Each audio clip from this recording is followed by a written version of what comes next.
ప్రజలందరూ కూడా ఒకటే చెప్తున్నారు, నిజంగా ఇది మంచి ప్రభుత్వమే, అన్ని విధాలకు కూడా మేము ఆనందంగా ఉన్నాం.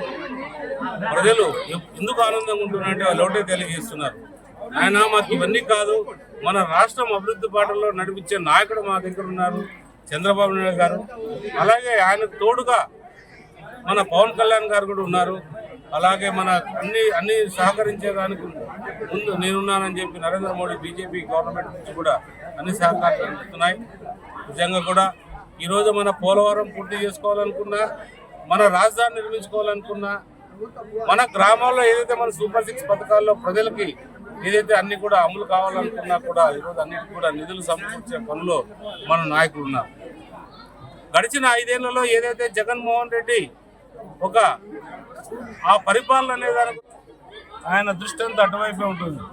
రాజమండ్రి జైలుకి వెళ్తే నాకు ధైర్యం చెప్పి పంపించాడు, మనం ధైర్యంగా ఉండాలని చెప్పాడు. ఆ ధైర్యం నాకు ఒక స్ఫూర్తి. అదే దాంట్లో నేను బయటకు వచ్చి నేను కొత్తలన్నీ అనౌన్స్ చేయడం జరిగింది.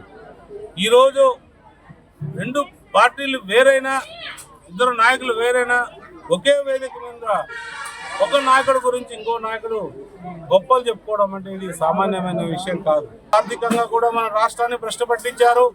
ఏ ఒక్కరు కూడా ఉపాధి లేకోకుండా చేశారు, ఏ ఒక్కడు కూడా చేయకోకుండా చేశారు. మొన్ననే చూసాం తిరుపతిలో లడ్డు గురించి. అసలు మనం వినడానికే భయంకరమైన పరిస్థితుల్లో మనం వింటున్నాం. ఇంత నీచమైన పని ఏ ఒక్కరు కూడా చేయరు. మరిన్ని వీడియోస్ కోసం ఛానల్ ని సబ్స్క్రైబ్ చేయండి, లేటెస్ట్ అప్డేట్స్ కోసం వాట్సాప్ ఛానల్ ని ఫాలో చేయండి అండ్ లింక్ డిస్క్రిప్షన్ లో ఉంది.